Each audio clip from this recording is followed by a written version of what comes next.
nagsabi sa kanyang mga alagad na ipangaral ang mabuting balita o magandang balita sa lahat ng nilalang, sa lahat ng damo. Sapagkat kung naipapangaral po ang magandang balita ng pagkamatay ng ating Panginoong Jesucristo sa krus ng Kalbaryo at na kanyang pagkabuhay na maguli, ang tao po ay nabibigyan ng pagkakataon na magsisi at manampalataya sa Panginoong Hesus nang sa ganun po siya ay tumanggap ng kaligtasan o ng buhay na walang hanggan. At tulad nga po ng sabi ng aking kasamang pastor na isang mangangaral din na magandang balita kanina, na hindi lamang sa tinapay nabubuhay ang tao, kundi sa bawat salitang namumutawi sa bibig ng Diyos. O kaya po kahit po sa ganitong lugar na busy ang mga tao, paroon parito, ay minamarapat po na yung mga sapagkat naniniwala kami may mga tao na ang kanilang puso ay tulad ng sa matabang lupa na sinabi ng Panginoon na kapag naitanim ang salita ng Diyos doon sa matabang lupa, inihalin tulad ang isang puso tulad sa isang matabang lupa, at kapag naitanim ang salita ng Diyos sa kanyang puso, ito'y magkakaroon ng bunga at pakinabang sa kanyang buhay. Amen. Kaya kami po ay nangangaral at nagtitiwala sa Diyos na may mga tao siyang kakaugnayin. Sa lugar na ito, naihipuin ang puso at niliwanagan ang kaisipan at kanyang ipapakilala ang kanyang bugtong na anak na si Kristo Jesus, upang ang tao na makakilala sa Panginoong Jesucristo, siya po ay magsisi, tumalikod sa kanyang mga kasalanan, sumampalataya po sa Panginoong Jesus at tumanggap po ng kaligtasan ng kanyang kaluluwa. Napakahalaga po ang kaligtasan ng ating mga kaluluwa sapagkat sinabi po ng Panginoon, ano ang mapapala ng isang tao kung makamtan niya man ang lahat ng kayamanan sa sanlibutan, ngunit mapapahamak naman ang kanyang kaluluwa. Kaya ang kaligtasan po ng kaluluwa sa paningin ng Diyos ay napakahalaga. At dapat po na ang tao siguraduhin niya habang siya ay nabubuhay dito sa lupa, siya po ay tumanggap ng kaligtasan, siya po ay tumanggap ng buhay na walang hanggan sa pamamagitan ng pananampalataya sa Panginoong Jesucristo. Napakahalaga po ang pananampalataya sa Panginoong Jesucristo sapagkat ito ang parang kamay natin na tumatanggap ng biyaya ng kaligtasan. Ang kaligtasan po ay libre, walang bayad, kaloob ng Diyos, regalo ng Diyos, natatanggapin natin kung tayo po ay mananampalataya sa Panginoong Hesus. At tulad nga po ng sinabi ng aking kasamang pastor, kaibigang pastor na unang nangaral, sabi niya kanina na ang kaligtasan kapag ito ay ating nakamit o ito ay ating nakamtan, higit pa po tayo sa mga pinakamayayamang tao sa buong sanlibutan sapagkat hindi po nakukuha ang kaligtasan sa pamamagitan ng mabubuting gawa o hindi nakukuha ang kaligtasan sa pagbibigay ng malalaking donasyon sa mga simbahan o hindi po nakukuha ang kaligtasan sa paggawa ng mabuti sapagkat kung tayo po'y maliligtas dahil sa paggawa ng mabuti, tayo po ay walang pangangailangan o hindi na natin kailangan ang Panginoong Jesucristo. Magiging sayang po o walang kabuluhan ang kanyang kamatayan sa krus kung tayo po ay maliligtas dahil sa ating mabuting gawa. Kaya binigyan din po ng aking kasamang mga ngaral kanina na hindi tayo maliligtas dahil sa mabubuting gawa. Maganda po na tayo gumawa ng mabuti, subalit huwag natin pong panghawakan o huwag tayong manangan sa ating mabubuting gawa. Sapagkat sabi ko nga po, kung tayo maliligtas sa mabubuting gawa, sayang o walang kabuluhan ang pagkamatay ng Panginoong Jesucristo sa krus ng Kalbaryo. Balit ang katotohanan, ikaw at ako at lahat ng tao tao, lahat ng tao, wala po sa ating kapangyarihan ang magligtas sa ating sariling kaluluwa. At tangi pong may kapangyarihan para iligtas ang ating kaluluwa ay ang Panginoong Hesus. Kaya siya po ang aming ipinapangaral sa hapong ito, ang Panginoong Hesus, ang bugtong na anak ng Diyos na nag-alay ng kanyang buhay sa krus ng Kalbaryo upang ang lahat ng ating kasalanan ay kanyang pagbayaran, ang kabayaran, ang ating kasalanan na tayo ang dapat mamatay o tayo ang dapat magdusa o tayo ang dapat na maghirap o tayo ang dapat parusahan. Siya po ang umako ng ating kaparusahan. Siya po ang umako na siya'y namatay sa krus ng Kalbaryo para sa iyo at para sa akin, para sa bawat isa na ikilala at mananampalataya sa Kanya, tatanggap sa Kanya kay Jesus bilang kanilang sariling Panginoon at tagapagligtas. Ito lamang po ang kapamaraanan para tayo tumanggap ng kaligtasan, ng kapatawaran ng lahat ng ating mga kasalanan at tayo tumanggap ng biyaya ng buhay na walang hanggan. Buong puso po tayong sumampalataya sa Panginoong Hesus. Sumampalataya tayo na siya'y namatay para sa ating mga kasalanan at siya'y muling nabuhay, buhat sa mga patay, buhay na Panginoon, na sino mang tumawag sa kanyang pangalan ay maliligtas. Ito po ang dapat nating maging pananampalataya sa Panginoong Hesus na siya ay namatay. Amen. At siya ay muling nabuhay. Paniniwalaan natin ito ng buong puso at ipapahayag ng ating mga labi na si Jesus ang ating Panginoon at tagapagligtas. Kung gagawin po natin ito, tayo mismo, ang bawat isa, ay mananampalataya ng buong puso na si Jesus ay namatay at muling binuhay ng Diyos Ama. At tayo ay magpapahayag sa ating mga labi na siya ang Panginoon at tagapagligtas ng ating buhay. Ang sabi po na salita ng Diyos, tayo po ay pawawalang sala, patatawarin ang ating mga kasalanan, tayo po ay maliligtas. Pagkat sa puso sumasampalataya ang tao at sa bibig naghahayag upang siya ay mapawalang sala at maligtas. Napakahalaga po na tayo ay makapakinig ng pangangaral ng magandang balita o ng ebanghelyo. Amen. Sapagkat sa ating pong panahon, tulad po ng nasabi sa akin o nabanggit sa amin ng isang miyembro namin sa Lagro, Quezon City, ang kanyang kapitbahay, kausap niya lamang. Pagkatapos po, nabalitaan niya na lamang kinabukasan na namatay dahil nagbigti po. Ay ilang tao po ang nawawala ng pag-asa. Ilang tao po ang tinatalo ng depression. Ilang tao po ang nag-iisip na sila'y magpatiwakal na lamang. Hindi po yan mabibilang sa ating daliri. At kaya po kami ay nagtsatsaga na mangaral sapagkat doon po sa mga nakakaranas ng depression o nakakaranas ng matinding kalungkutan, nais namin sabihin na si Jesus ang tanging kasagutan upang ikaw ay lumaya sa depression o sa matinding kalungkutan. Magtiwala ka ng lubos sa Panginoong Hesus at palalayain ka niya sa anumang depression o matinding kalungkutan. At kung ikaw ay nawawala ng pag-asa, ikaw ay bibigyan ng pag-asa ng Panginoon. Amen. Ang Panginoong Hesus po ay buhay at makapangyarihan.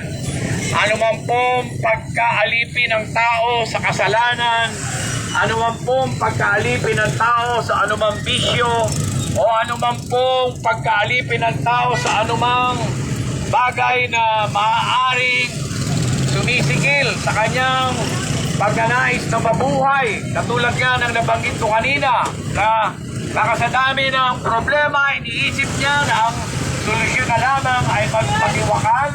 Nais po namin sabihin, buhay at makapangyarihan ng Panginoong Hesus. Amen. Sa Kanya tayo magtiwala ng lubos, tumawag sa Kanyang banal na pangalan at ililigtas niya po tayo sa mga kabataan na maaaring nadadaya ng mga bisyo, ng droga halimbawa, o anumang bisyo, maaaring paglalasing, maaaring pagsusugal, at maaaring droga nga na sinasayang mo lamang ang iyong buhay o ang iyong kabataan sa mga droga na maaaring ikaw ay nabibihag ngayon ng droga. May kapangyarihan ng Panginoong Hesus para palayain ka sa anumang drug addiction. Hindi lamang po kaligtasan ng kaluluwa ang nais ibigay ng Panginoong Hesus sa atin. Bagamat ang kaligtasan ng ating kaluluwa ang pinakamahalaga sa lahat. Amen. Kahit po ang kalayaan na tayo lalaya sa anumang bisyo o kasalanan, anumang pagkabihag, pagkaalipin sa bisyo katulad ng paglalasing, ng pagsusugal, ng droga, ng pambababae o panlalalaki, o maging ng kabaklaan at katomboyan, anumang pong bondage na sinasabi sa wikang Ingles o anumang pagkaalipin, kaya po tayong palayain ng Panginoong Hesus kung tayo po ay lubos na magtitiwala sa Kanya. Tatanggapin natin siya, kikilalanin natin siya bilang ating Panginoon at tagapagligtas, at tatawag tayo sa Kanyang banal na pangalan. May kapangyarihan po ang ating Panginoong Hesus upang tayo po ay palayain sa anumang pagkabihag natin, sa anumang bisyo o kasalanan. Maring sira ang ating buhay, maring hindi tayo nakikisama sa ating tunay na asawa, maring hiniwalayan natin ang tunay na asawa natin at tayo nakikisama sa hindi natin asawa. Ay kung sabihin patay sa salita ng Diyos, ito po ay kasalanan, at ang kasalanan ito ay magdadala lang sa atin sa kaparusahan, sa apoy ng impyerno. Ngunit kung tayo po ay magsisisi, tatalikod sa ating kasalanan, at tayo po ay sasampalataya sa Panginoong Hesus, kaya po ng Panginoong Hesus, kaya niya pong tayo ay palayain sa anumang pagkakasala at bigyan tayo ng panibagong buhay. Nalilinisin niya tayo sa lahat ng ating mga kasalanan at bibigyan niya tayo ng panibagong buhay na makakapabuhay po tayo ng ayon sa Kanyang kalooban. Kami po ay may mga ginagawa din sa buhay, subalit binibigyan po namin ng pagkakataon. Mahal po namin ang Panginoong Hesus at kami po ay nagbibigay ng pagkakataon na maipangaral ang Kanyang salita, lalo ang magandang balita sa lahat ng nilalang, sa lahat ng dako. At dito sa lugar na ito, saksi po ang langit, saksi po ang Panginoon, ang mga banal na anghel sa langit na dito po na ipangaral ang salita ng Diyos, na ipangaral ang magandang balita, at nawa po tayo magkaroon ng mababang puso, mapagpakumbabang puso, na hindi po tayo magmamalaki o hindi natin iisipin na hindi para sa atin ang pangangaral na ito, yan ay para sa iba. Huwag po natin isipin sapagkat lahat po ng tao ay may pangangailangan ng kaligtasan, lahat ng tao ay may pangangailangan kay Jesus, at tanging siya lamang po ang daan patungo sa kalangitan. Tanging si Jesus po ang daan patungo sa buhay na walang hanggan. Napakaikli lamang po ng buhay dito sa lupa. Sabi nga ng kasama kong mga ngaral sa kanyang pangangaral kanina, ang buhay po ng tao ay maikli lamang. Ang buhay ng tao ay parang aso lamang o parang usok lamang, bigla mong nakikita at bigla ding nawawala. Kung tayo po ay pagkalooban ng Diyos na mahaba-habang buhay, hindi nga po tayo pabata ng pabata o hindi po tayo palakas ng palakas. Tayo po ay patanda ng patanda at tayo po ay pahina ng pahina. Kapag tayo nakakaranas na ng mga matitinding pagkakasakit, saka natin maiisip na talaga maikli ang buhay. Sabi nga po ng mga Hudyo na sa araw ng kamatayan ng tao ay parang isang araw lang ang kanyang buhay. Ako po'y naniniwala sa sinabi ng mga Hudyo na ito, na sa araw ng kamatayan ng tao, ang buhay niya ay parang isang araw lang, sapagkat hindi niya na maalala ang lahat na nangyari. lahat ng pangyayari na dumaan o lumipas sa kanyang buhay, hindi niya na maaalala ang tanging nasa isip niya sa araw na yon, siya ay mamamatay na. Kung hindi man siya atakihin sa puso, no? Kapag inatake ka sa puso at ikaw ay mamatay, saglit lang yan. Maikli lang po ang buhay. Kaya huwag po tayo magmalaki, huwag tayo magmataas, huwag tayo maging mayabang. Sa isipin natin, bata pa ako, hindi ko kailangan ang pangangaral na yan. Maikli lang po ang buhay. Batay sa Biblia, ang buhay ay tulad lamang ng aso o parang usok lamang, biglang lumilitaw at biglang nawawala. Habang tayo po ay malakas, tayo po ay humihinga, tayo binibigyan ng Diyos ng pagkakataon na mabuhay, may taglay tayong lakas. Tayo po ay mag-isip na, ayusin natin ang ating buhay, tayo magsisi, tumalikod sa ating mga kasalanan. At wala po tayong ibang sampalatayanan, wala tayong ibang panaligan, wala tayong ibang pagtiwalaan, kundi ang Panginoong Yesus sapagkat siya lamang po ang makapagliligtas sa atin. At sa panguli po, sabi po ng Roma sa 23, kamatayan ang kabayaran ng kasalanan, ngunit ang kaloob ng Diyos ay buhay na walang hanggan sa pamamagitan ni Kristo Jesus na ating Panginoon. Kaya po, saan po ito ipinapangaral na ang kabayaran ng ating mga kasalanan ay kamatayan. Ano pong uri ng kamatayan? Batay po sa Biblia, ang tawag po dito ay pangalawang kamatayan na tayo ay ibubulit sa lawa ng apoy at naglalagablab na asupre. Kamatayan ang kabayaran. Sino po ba ang binabayaran? Ang binabayaran ay yung gumagawa. Kaya sa araw-araw po, gumagawa tayo ng kasalanan. Maaaring kasalanan sa isip, kasalanan sa salita, kasalanan sa gawa. Tatlong pagkakasala, pinaka-minimum sa loob ng isang araw, maipon po yan at tumagal, halimbawa 50 taon, libo-libo po ang kasalanan na ating pamumutit. Pag natapos po ang ating may buhay, may kabayaran yung ating kasalanan pinagagagawa habang tayo nabuhay dito sa lupa. Ibubulit po tayo sa apoy ng impyerno at pagkatapos po sa lawa ng apoy at naglalagablab na asupre. Ayaw po ng Diyos na mangyari sa sino man. Ayaw po ng Diyos na maging ganito ang ating kahihinatnan. Kung kaya't inaalok niya ang bawat isa sa ngayon. Ang sabi po na salita ng Diyos, ngayon ang araw ng kaligtasan.